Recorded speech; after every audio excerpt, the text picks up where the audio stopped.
మహాశక్తులు, అంతుపట్టని వెలుగు దివ్యలు, సముద్ర మట్టానికి వేల అడుగుల ఎత్తులో సైన్స్ కు అందని అసాధారణ వ్యవస్థ. పరమశివుని ఆవాసం, పార్వతీ నివాసం ఈ భూమి మీదే ఉంది.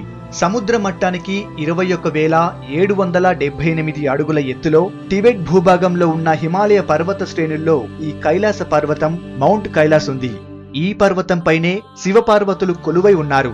ఆసియాలో పొడవైన నదులుగా పేరుగాంచిన బ్రహ్మపుత్ర, సింధు, సట్లాజ్, కర్నాలి మూలాలు ఈ పర్వత ప్రాంతంలోనే ఉన్నాయి. హిందువులు, బౌద్ధులు, జైనులు, బాన్ మతస్థులు ఈ పర్వతాన్ని అత్యంత పవిత్రమైనదిగా భావిస్తారు.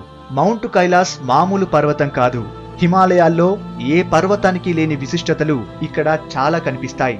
మానవ మేధస్సుకు అర్థం కాని రహస్యాలు ఎన్నో ఇక్కడ దాగున్నాయి. కైలాస పర్వతం నలువైపులా 4 రూపాల్లో ఉంటుంది. 4 రంగుల్లో ఇది దర్శనమిస్తుంది. కైలాస పర్వతానికి వెళ్లే ప్రతి భక్తునికి ఒక విచిత్రమైన అనుభూతి కలుగుతుంది. ఏదో ఒక రూపంలో ఉమాశంకరుల దర్శనం కలుగుతుందని భక్తుల నమ్మకం. హిందూ మత విశ్వాసాల ప్రకారం లయకారుడు శివుడు ఈ కైలాస పర్వత శిఖర భాగాన నివసిస్తాడు. పార్వతీ సమేతుడై నిరంతర ధ్యాన స్థితిలో ఉంటాడు. విష్ణు పురాణం ప్రకారం కైలాస పర్వతం ప్రపంచానికి పునాది వంటిది. తామర పువ్వు ఆకారంలో గల 6 పర్వత ప్రాంతాల మధ్యలో ఈ పర్వతం ఉంటుంది. కైలాసం నుంచి మొదలయ్యే 4 నదులు ప్రపంచపు 4 భాగాలకి ప్రవహించి ప్రపంచాన్ని 4 భాగాలుగా విభజిస్తున్నాయి. కైలాస పర్వత 4 ముఖాలు స్ఫటిక, బంగారం, రూబీ, నీలం రాయిలతో రూపొందించినట్లు విష్ణు పురాణం చెబుతోంది. అందుకే ఇది నలువైపులా 4 వర్ణాల్లో గోచరిస్తుంది. అంతేకాదు, కైలాస పర్వతానికి 4 రూపాలు ఉన్నాయి. ఒకవైపు సింహంగా, ఇంకోవైపు గుర్రంగా, మూడో వైపు ఏనుగుగా, 4వ వైపు నెమలిగా కనిపిస్తుంది. ఇందులో గుర్రం హయగ్రీవ రూపం కాగా, సింహం పార్వతీదేవి వాహనం, ఏనుగు విఘ్నేశ్వరుని ప్రతీక అయితే నెమలి కుమారస్వామి వాహనం. ఇవన్నీ ఈశ్వర స్వరూపానికి ప్రతీకలుగా పురాణాలు చెబుతున్నాయి. మంచు పూర్తిగా కప్పుకున్నప్పుడు పౌర్ణమి రాత్రి వెండి కొండలా మిలమిలా మెరిసే కైలాస దర్శనం అత్యద్భుతం, అమోఘం. కైలాస పర్వతాన్ని అపసవ్య దిశతో చుడతారు. దీని చుట్టుకొలత దాదాపు 52 కిలోమీటర్లు. కొంతమంది యాత్రికులు కైలాస పర్వతాన్ని ఒక్క రోజులోనే చుట్టి రావాలని నమ్ముతారు. కానీ ఇదంతా సులభం కాదు.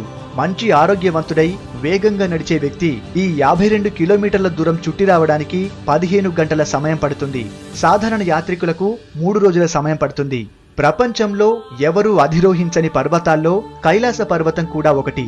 దీన్ని అధిరోహించడం ఇప్పటికీ ఎవరి వల్ల సాధ్యం కాలేదు. దీన్ని ఎవరూ ముట్టుకునేందుకు కూడా సాహసించలేదు. కొంతమంది సాధువులు సాహసించినా వారు కొంత దూరంలోనే అదృశ్యమయ్యారని చెబుతుంటారు. ఈ పర్వతాన్ని పూజించే అన్ని మతాల ప్రకారం దీని వాలులలో కాలు పెట్టడం మహాపాపం. ఈ మూఢనమ్మకాన్ని తొలగించడానికి ప్రయత్నించిన వారంతా ఆ ప్రయత్నంలోనే మరణించారని చెబుతారు. 1926లో హ్యూగ్ రటిల్ఎడ్జ్ అనే బ్రిటిష్ సాహసికుడు చేసిన ప్రయత్నం చరిత్రలో నమోదైన తొలి ప్రయత్నం. 1936లో హ్యూబర్ట్ టిచి అనే వ్యక్తి కూడా ఈ పర్వతాన్ని అధిరోహించడానికి ప్రయత్నించాడు. అయితే చివరి నిమిషంలో అతను ఆ ప్రయత్నాన్ని విరమించుకున్నాడు. 1950 నుంచి 80 దాకా చైనా ప్రభుత్వం ఈ పర్వతాన్ని ఎక్కడానికి ఎవరికీ అనుమతి ఇవ్వలేదు. 1980లో రెయిన్హోల్డ్ మెస్నర్ అనే వ్యక్తికి ఈ అవకాశాన్ని కల్పించింది. అయితే మెస్నర్ ఈ అవకాశాన్ని ఎందుచేతో ఉపయోగించుకోలేదు. ఆ తర్వాత 2001 దాకా కైలాస పర్వతాన్ని అధిరోహించడానికి పెద్దగా ప్రయత్నాలేమీ జరగలేదు. 2001లో స్పెయిన్ కు చెందిన జీసస్ మార్టినిజ్ నోవాస్ నేతృత్వంలోని ఒక బృందానికి చైనా ప్రభుత్వం అనుమతినిచ్చింది.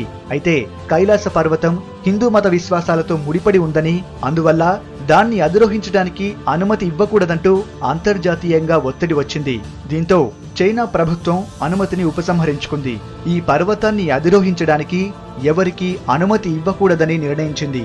1950లో చైనీస్ సైన్యం టిబెట్లో అడుగుపెట్టిన తరువాత చైనీస్ ఇండియన్ సరిహద్దుల్లో నెలకొన్న రాజకీయ సరిహద్దు అనిశ్చితి వల్ల శివభగవానుడి నివాసానికి చేరే తీర్థయాత్ర 1954 నుండి 1978 వరకు నిలిపివేయబడింది.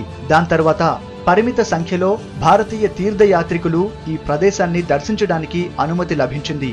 చైనా దీనిపై ప్రయోగాలు చేసి విఫలమైంది. 2 సార్లు ఈ పర్వతంపైకి హెలికాప్టర్ పంపిస్తే అవి మధ్యలోనే కూలిపోయాయి. అప్పట్నుంచి చైనా ఆర్మీ మౌంట్ కైలాస్ జోలికి వెళ్లే సాహసం కూడా చేయలేదు. 6 పర్వత ప్రాంతాల మధ్య ఉండటంతో ఇప్పటి వరకు ఔటర్ సర్కిల్లో తిరిగిన వారు తప్ప ఇన్నర్ సర్కిల్లోకి వెళ్లిన వారు ఎవరూ లేరు. ఈ పర్వత ఉపరి భాగంలో ఏముందో సైన్స్ కు కూడా అంతుబట్టలేదు. యోగ శాస్త్రంలో మౌంట్ కైలాస్ ను సహస్ర చక్రంగా పేర్కొన్నారు. భారత ప్రభుత్వం జూన్, జూలై, ఆగస్ట్, సెప్టెంబర్ మాసాల్లో మానస సరోవర కైలాస పర్వత యాత్ర నిర్వహిస్తుంది. టిబెట్, ఖాట్మండుకు చెందిన కొన్ని ప్రైవేట్ ఏజెన్సీలు కూడా ఈ యాత్రను నిర్వహిస్తున్నాయి. ఫిట్నెస్ కి సంబంధించి వైద్య పరీక్షల్లో పాస్ అయితేనే ఈ యాత్రకు అనుమతిస్తారు. కైలాస పర్వత పాదపీఠంలో మానస సరోవరం మరో అపురూపం. స్వచ్ఛతకు ఈ సరస్సు నిలువుటద్దం.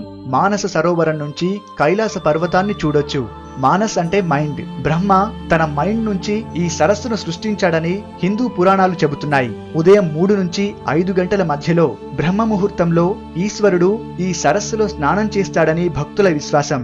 కైలాసం మీదుగా సరస్సులోకి ఒక జ్యోతి ప్రవేశించడం ఇక్కడికి వచ్చిన చాలా మందికి అనుభవమే. ఈ సరస్సు చుట్టుపక్కల ఉండే గుహల్లో మునులు వేలాది సంవత్సరాలుగా తపస్సు చేస్తున్నారని భక్తుల విశ్వాసం.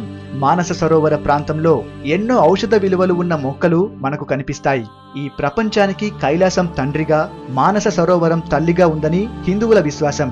పట్టాభిషేకం తర్వాత రామలక్ష్మణులు, చివరి దశలో పాండవులు, వశిష్ఠుడు, అరుంధతి, ఆదిశంకరాచార్యుడు కైలాస పర్వత యాత్ర చేశారని హిందూ మత గ్రంథాలు చెబుతున్నాయి.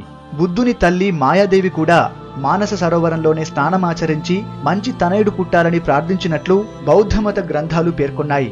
మానస సరోవరంలో స్నానం చేసి కైలాస పర్వతాన్ని దర్శించుకుంటే పాపకర్మలన్నీ తొలగిపోతాయని భక్తుల విశ్వాసం. కైలాస దర్శనం భక్తులకు ఒక పవిత్ర అనుభూతి. మాటల్లో వర్ణించలేని